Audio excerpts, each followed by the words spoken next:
Welcome to USA Global TV and Radio, where our mission is to provide education, entertainment, hope, and inspiration.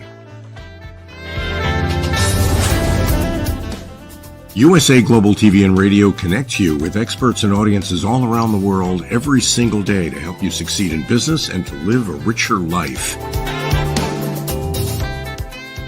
Visit us at usaglobaltv.com to learn about career and life-changing training and mentoring programs like the Listening Mentor. Subscribe to our newsletter to stay informed about our special programs and offers. Discover how you can become a guest on one of our shows or a host or producer of a USA Global TV and Radio show of your very own. That's USA Global TV and Radio, where the doctor is always in.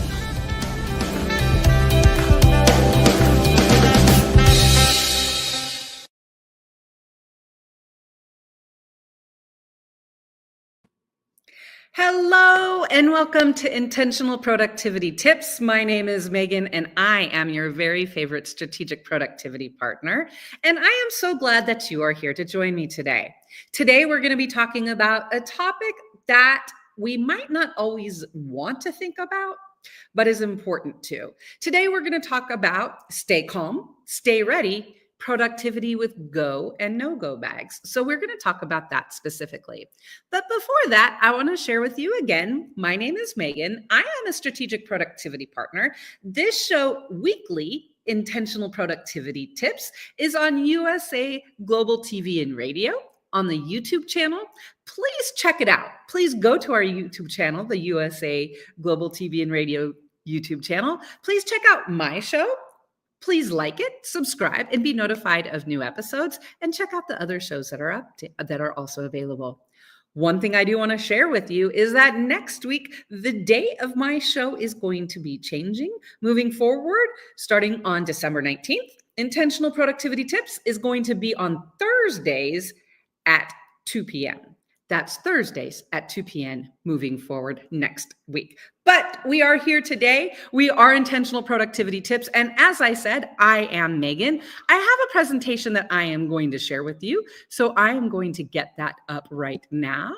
Here is my presentation. Again, so we're going to talk about go and no-go bags. We are going to talk about staying calm and staying ready no matter what the situation is.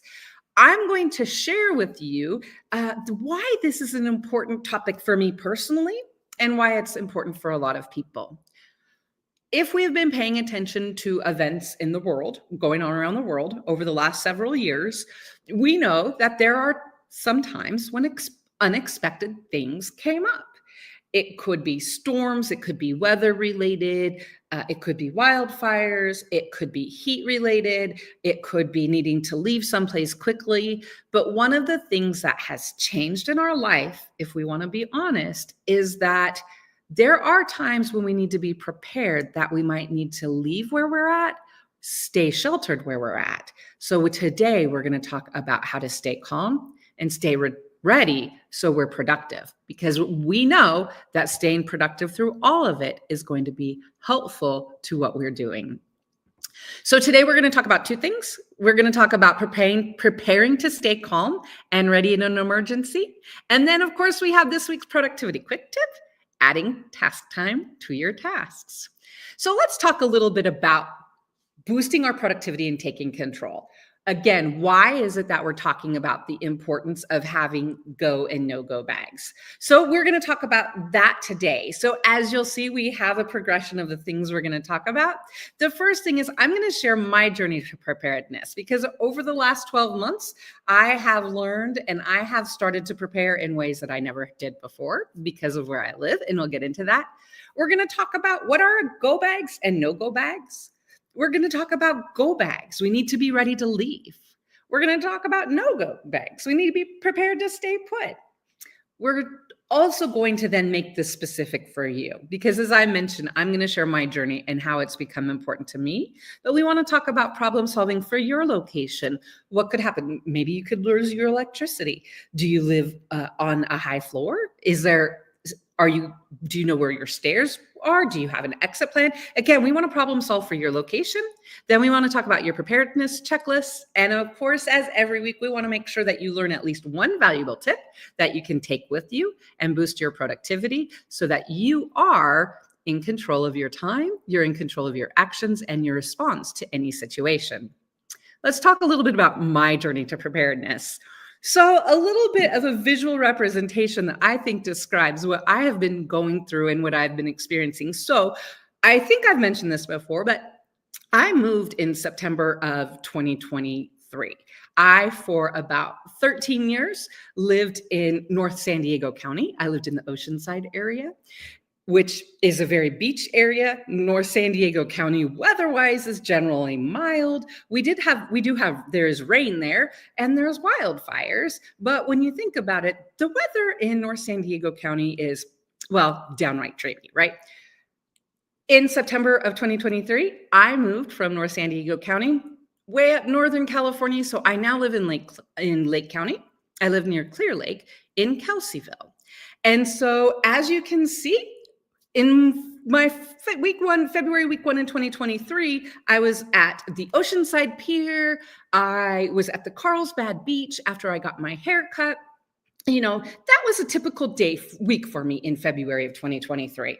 Now you'll notice in February of 2024, the reason I went with the first week here is because we had a huge storm on February 4th of 2024. So it was a 2424 storm, and it destroyed a lot of trees. A lot of power lines were down. There was a lot of damage. We didn't have electricity for a week. So you'll notice in my last year, you'll notice I was dealing with snow.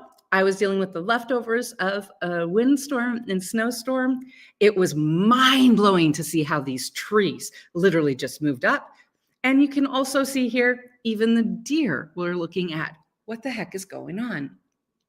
So as I was dealing with this storm and the loss of electricity and needing to do things like all of a sudden have a generator and figure out what I was going to do and how I was going to live, I started to realize that I needed to think in the winter, living in Kelseyville, I needed to think about a go or a no-go bag. Right? So what are go and no-go bags? Let's be honest and break it down. Now, I'm specifically talking about evacuations and your belongings, but we also want to think about what we want to include for work or what we want to include to be able to continue to be productive.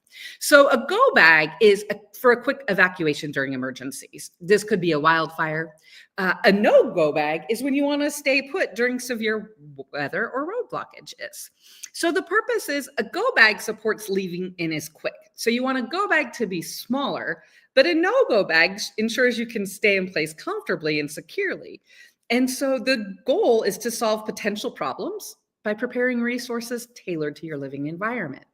So what I ask you right now is, it is December. We know that it is officially going to be winter next week, but we already know we've been experiencing winter-like weather. So the question is, with where you are right now, what might you need? Would you need maybe a go bag or a no-go bin? You will notice on this, I say no-go bin because the bin is heavier than the bag. Again, the goal for the go bag is for it to be quick. So we want to think a little bit about, let's talk specifically about the go bag first, then we're going to talk about the no-go bag. And I will be honest with you, again, something I learned living in Kelseyville is you have a go bag season and you have a no-go bag season. So go bag season is wildfire season, which starts in about April or May, and then it lasts until, well, this year it actually lasted until November. And so we had wildfire warnings until November. And we know, unfortunately, today in California, Malibu is suffering and experiencing wildfires. And so we want to be aware of the season and the things to be prepared for. Again, a go bag, your goal is to leave. It's to be ready to leave. So this is what I learned. I'm going to tell you again my process so you can think about your process. What I did is I took an account, I kind of took an inventory of where do I live? What are the situations around me? Again, I live on a 48-acre ranch right now. I'm staying on a 48-acre ranch that has a dirt road and is in the middle of the forest on the side of a tree, on the side of a hill. So there are definitely some interesting situations as I thought about for a go bag when I was mainly thinking about wildfires, I'll be honest with you, because there have been some up here and in again, wildfire season. So for my go bag, I had to think, okay, if I need to be ready to leave, what do I need? And then I also had to break it down a little bit further and say, okay, if I have to be ready to leave, what does that look like? And we know based on proximity, there's times when I might need to leave now. So what you'll notice here is I've divided my go bags into segments based on how much time I have to be able to get from where I am to my car. One thing I'm going to tell you, and I did learn this year, during go bag season, I actually have my go bags by the door. They are actually someplace where I could pick them up and take them if I need to.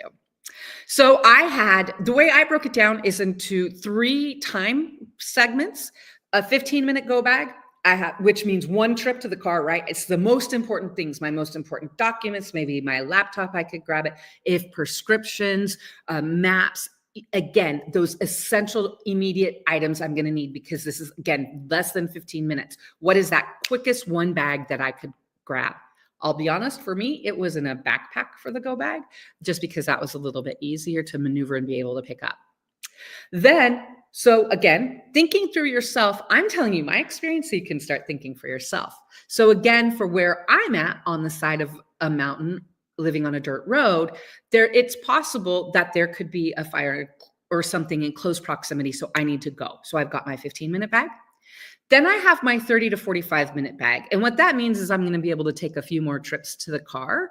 And so I have additional clothing, toiletries, personal comforts, small valuables, and again, between these two, you need to make some decisions, but it's important to identify what is the one thing I would grab, or if I have a little bit more time. And I'll tell you, my 30 to 45-minute bag includes, so I have my backpack, that's my 15-minute bag. I have a duffel bag, that's my 30 to 45-minute bag. So I can grab both of those, again, in 1 or 2 trips to the car, just starting to think through. Then I also, because there were several times this season this last season, during fire season, where there were fires that were not close to me, but within every area, there's evacuation zones. And so I learned the evacuation zones for Kelseyville. And I began to realize for myself that, okay, I'm going to have a 2 zone away. So if a fire is a zone or 2 zones from me, then I'm going to start loading my car. And again, I have more time. So this is when evacuation is a possibility, but not immediate. This is where I might add more food, more water, more clothes, photo albums, extra clothing, camping gear. Again, I've got more time, so I can add additional items. So the thought process is to think of how long do I have to get out and what is it that I need? Now, again, because I live in the middle of nowhere, I realize that sometimes, I have Zoom calls. So from my shoulders up, I always look presentable. But for those of us that work at home, we all know that I might be wearing pajama bottoms or shorts. And so one of the things I realize is I need to have a car bag, because I know that I might not always be wearing something that I want to be seen out in public, and I don't want to waste time having to look for it. And so what I do is I now have a car bag that has an outfit, toothbrush, toothpaste, brush, just a very few things in it, so that if I need to leave quick, I don't have to worry about what I'm wearing. I can just get in my car and then I can change a little bit later, and maybe even. So the whole goal of a go bag, and my purpose in this conversation has just been getting you to think about, if you need to leave, what is it that you need to take, and is it something that is accessible? Again, for me, living where I live, it's very clear that there's a fire season, so I know what that looks like. If I didn't necessarily know what that would look like, I again would just start to think, what would be the things I would want to grab? What do I want to be prepared? How can I be ready to leave? So that we are able to not focus on that if an emergency comes, right? We know if there's an emergency, we know our minds are going to be wandering. We know there's going to be so much going on. So my goal is to say, how can we limit some of that thought process? How can we give you a ability to be in control of that process a little bit more?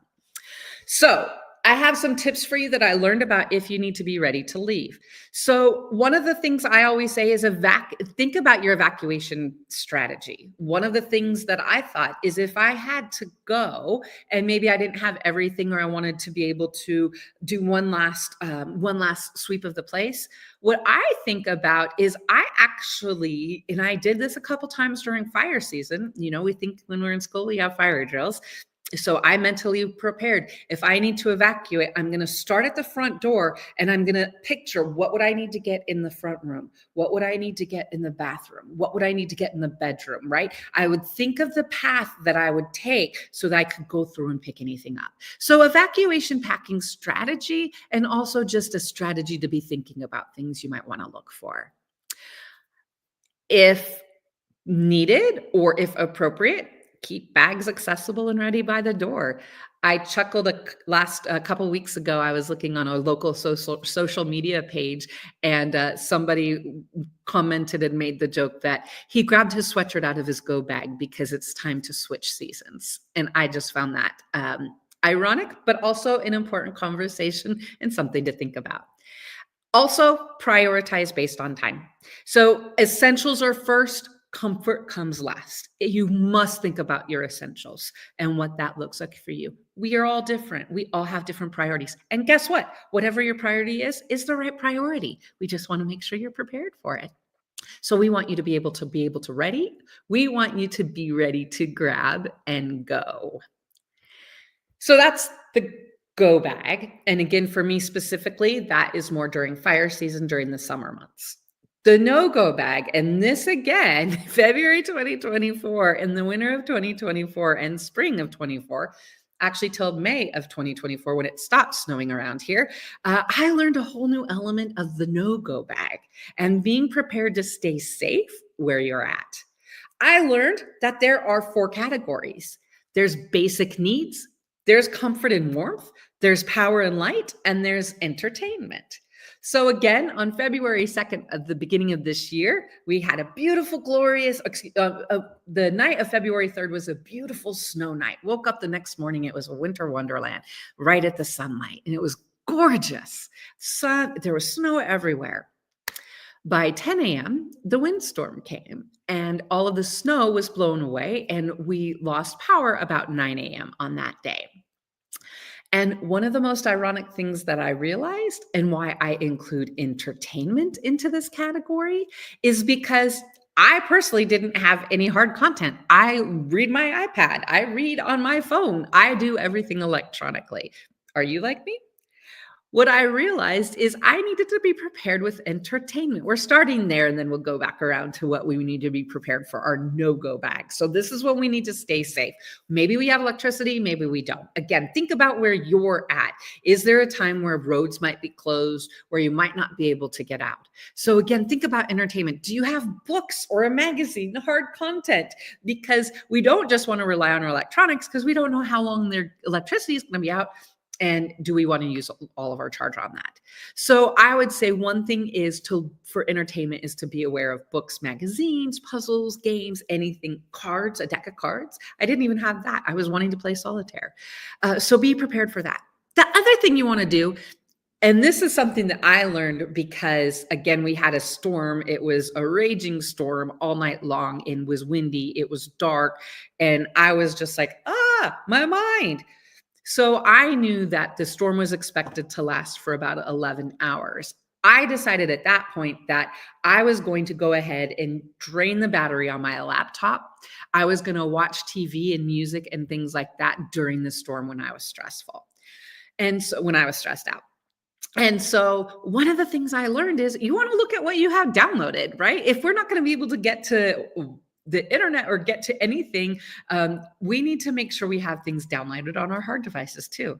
So I've spent a lot of time about entertainment, but just something to think about. What are you going to do if you are in a no-go situation and there's not electricity and you have 24 hours a day to pass? And so think about those things you want to do. Now we're going to go around. So let's think about power and light. Again, power and light, when you don't have electricity, can be challenging.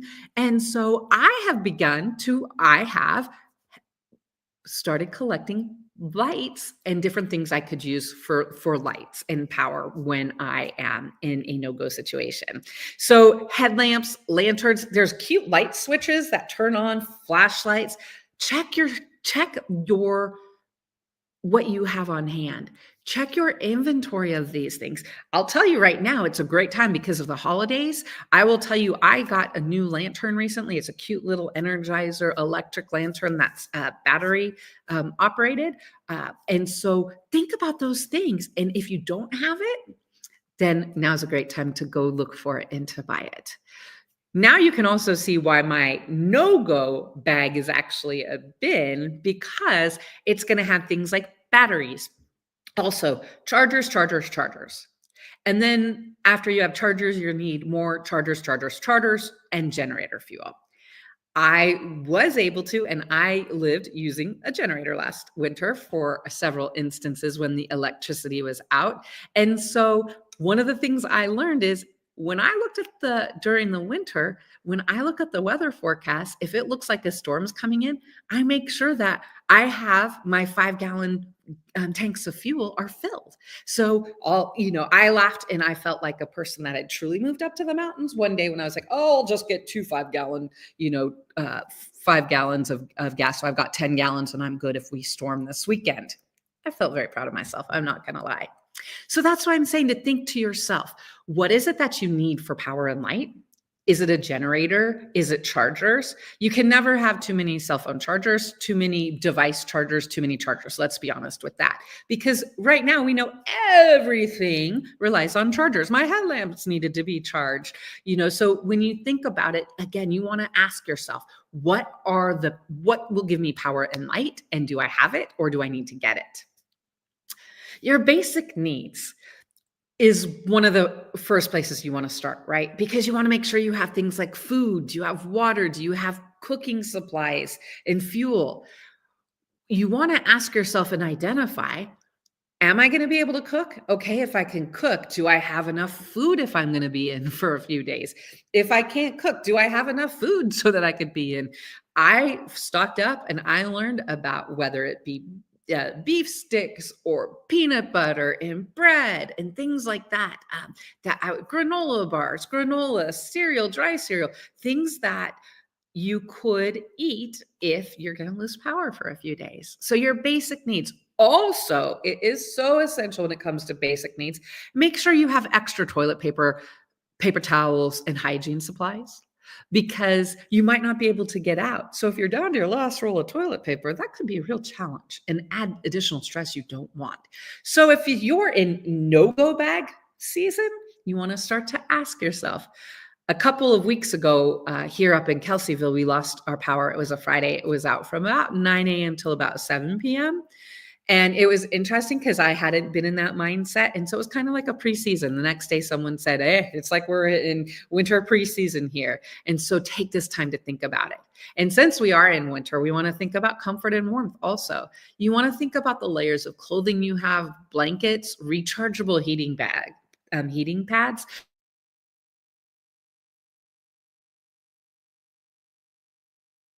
Neck heat wrap, a cordless back wrap. And then I also buy some of those, just some of the thermo, whatever. Again, it's anything to bring heat. I have hand warmers and gloves. I have foot warmers. There are so many things you can get. So you just want to ask yourself, what do you need for comfort and warmth? So for your no-go bag season, you want to ask yourself, what is it that I am going to need to stay put, and how can I be comfortable? And I will tell you, for the very first time, I actually slept with a beanie last year when the electricity was out. That kind of felt like Santa Claus with a kerchief up on my hat. Now that we've talked a little bit about the go and the no-go bag, Again, it's important to problem solve for your location. I've walked you through what I learned from when I moved from North San Diego County to Lake County in Kelseyville. For me, it was a switch from the beach to snow. And so I am sharing things that I needed specifically. But now it's your turn. What is it that you need to problem solve for your location? Assess your risks. Is it maybe fire zones, remote living conditions, snow and winter weather? Maybe you live on a high floor. Maybe you live in an area that's prone to power outages. We don't always know what's going to come up. We don't know what's going to happen, but the more we try and problem solve and think, it can ask. So, questions you want to ask yourself: how long might I need to stay or be prepared to leave? I have a 5-day window now. And so during stay season, I am prepared for 5 days because I know that could happen. Do you know the routes to safety? Even on foot. Another thing I learned, paper maps. So it took me back to when we used to have to map quest things, but I printed out paper maps to get to different places if I needed to walk. And then what specific resources do you need? Is there any specific tools, power, medication? Is there something, maybe are you a diabetic and you are insulin dependent? Do you need insulin supplies? What is it that you need for you? Do you need an extra inhaler? For those of us that work from home, do we have a laptop or do we have a way from whatever our phone or device, maybe even to communicate with people or make sure people are aware? So the goal is, and this conversation is about how can you problem solve for your location, for your specific example and situation. We want you to be prepared. So I've got your preparedness checklist, and you'll notice there's two. There's your go checklist, which again has things like your documents, your ID, insurance information, emergency contacts, essentials, waters, electronics, personal items. Your preparedness checklist for your emergency go are those types of things. Your emergency preparedness for your no-go checklist, again, is a little bit different. Food and water, power, a generator, flashlights, headlamps, batteries. Do you have things to keep you warm? Do you have enough blankets, socks, gloves? I will tell you, I probably during the 7 days we were without electricity, I had many different pairs of gloves and was keeping my hands warm. Again, entertainment, books, puzzles, games. Think about what is on your preparedness checklist based on the situation you're preparing for. One of the things that I have done, and for those of you who know me, you know I'm a spreadsheet gal. I really am. I have an example of a spreadsheet I put together that goes through and is a checklist of emergency plans and communication. So I've started to think about my communication plans. Who do I need to contact? Last winter, fortunately, I was able to get to a place and text my clients and let them know that I wouldn't be able to meet, but it's important you have the ability to do that. Also, look at local resources. I learned an amazing amount of resources that are available. There's actually a place close in Kelseyville that when during winter storms, they bring in showers, they had warming rooms. We know that during the heat, there's cooling centers. So again, identify what are the resources around you. Are there places that provide food or food options? Just note, what are local health facilities? Is there a store, for example, Kelseyville Lumber in Kelseyville, I'm going to give them a lot of credit right now. They are open no matter what, as long as someone can get there. And so it's identifying where are those places you can get to. And so again, this is pre-emergency actions. What do you do before the storm? What do you do after? So just again, thinking about what is it that you're doing to be prepared. So key takeaways and lessons we want to learn today. No matter the situation, always remember, 1, be proactive. Identify challenges specific to your environment. 2, think critically. Walk through potential scenarios and prepare accordingly. Stay balanced. We know preparedness is about being ready and not living in fear. And so that's one reason that I do keep my go bags during the summer and during wildfire season. I keep my go bags near the door because that helps me stay balanced and prepared. And the most important thing, trust your guts. You've developed your instincts throughout your life, and it is time to believe in them. I 100% believe in this, and especially in natural disasters. Last week we had an earthquake that was a 7.0. It reminded me of a previous earthquake I was in like that in college. I was in the October 17th, 1989, aging myself, college earthquake. And during that earthquake, I realized when the rubber meets the road, my instincts, and I'm going to know what to do. And so we want to all be in a situation where we can say that. So the goal of today has been to prepare and plan for your preparedness journey. So we want to think about, what is your journey? What are your go and no-go bags? Are you ready? Are you ready to leave and to stay? Have you problem solved for your location? How is your preparedness checklist? Again, my goal is that you always learn at least one lesson that you can take with you. Okay, so we've talked about go bags and no-go bags enough today, I think. I think you definitely have a plan of how you're going to move forward. Let's talk about this week's productivity quick tip. It is to take control of your time by adding time estimates to your tasks. It's back. I'm going to talk about this quick tip a lot because it's impactful and is a great way to make a difference to your time expectations. So add time to tasks. Why? I've had clients whenever I say, okay, if you're going to add a task to a to-do list, next to it, add a time estimation. And I've had client after client, Megan, I can't do that. It takes too much work. And I get that.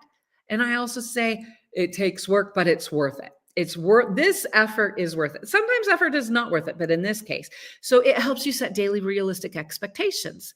Productivity is more than just checking off tasks. It's about managing your time. It's about setting expectations for yourself and others. It's adjusting your expectations, and it's being intentional with your task time so that you can realistically determine what you can accomplish. We all know that we can't finish everything in a day, right? There are some jobs where people finish everything in a day. There are some jobs where you might finish everything at the end of a year or a semester or something like that. And in each of those cases, that's great. And there are some jobs where we're just not going to be done. When you think about it realistically, there's always something to do. So we want to then say, okay, what am I going to do with today? How long am I going to spend today? So we want to set realistic expectations for your day. And what we want to do is identify, do we have more tasks than time? Because if so, we can adjust our expectations. So for example, if we look at it, I have some tasks here that are about, the task time that I have listed here is 8 hours. So let's say I had 8 hours of task time I wanted to complete in a day.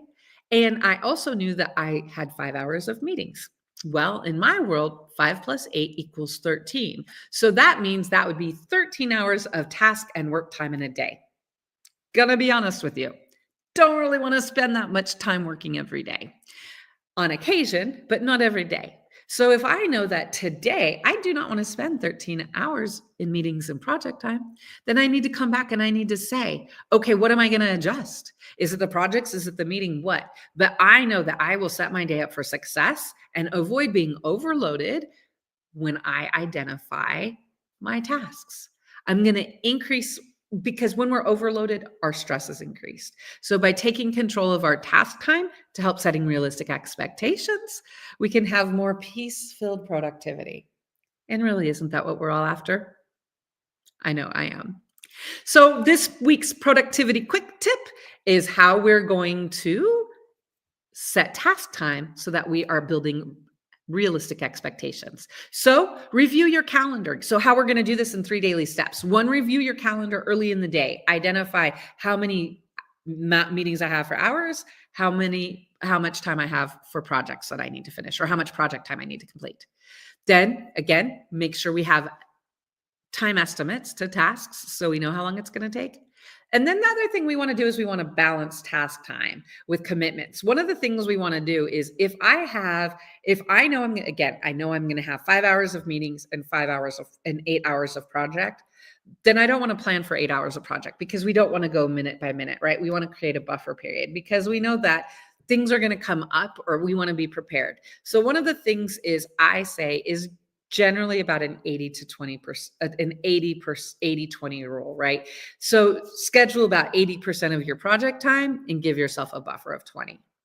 I'll be honest with you, this might be different for you. That is a general rule. I have some clients that actually have taken the time, and I have one client who he is more about a 70% of task time that he assigns, and he gives himself a 30% buffer. Again, there is no right or wrong. It's your time. So take control of it and set realistic expectations. That's what intentional productivity tips is all about. So, task time and setting task time is this week's productivity quick tip. Today, we have talked about stay calm and stay ready. And I would actually say that that is a good way to say we want to prepare to stay calm and ready in an emergency with our go and no go bags. And we also want to stay calm and stay ready by setting realistically productivity quick tips, or excuse me, realistic activity time. We're able to learn and grow as we go. Taking control of our actions and our reactions and our response to situations is one of the best ways we can stay productive, whether it's in an emergency situation, whether it's a stay in situation, whether it's planning for our day. The most important thing is that you stop and give yourself space, time in a quiet area to be able to think through these things. Sometimes life is going so fast. It's important to stop and slow down and ask ourselves, what's the best way to stay calm so that we can stay ready? This has been this week's Intentional Productivity Tips. I am Megan. I am your very favorite strategic productivity partner. And I am so glad that you have spent this time with me today. I hope it's been helpful for you to think a little bit about a go and a no-go bag and just about your productivity and about your situation and how to best respond to it. Exciting news next week. Intentional Productivity Tips is going to move to Thursdays at 2 p.m. Pacific, 5 p.m. Eastern. I will be sharing information and I will be continuing to announce that, and I will be excited to see you next Thursday. I hope you have had a great day. I hope you make it a great and productive rest of your week. This is Intentional Productivity Tips. You are watching me on USA Global TV and radio. You are watching me on the YouTube channel, maybe even the website. Please remember to like, subscribe, and be notified of new episodes. If you ever want to reach me, you can find me at my website, indelible.global, or you can follow me on Instagram at Intentional Productivity Tips. I want to thank you for being with me today. And I want to again say have a good week. And now I would like to have a word with our sponsors.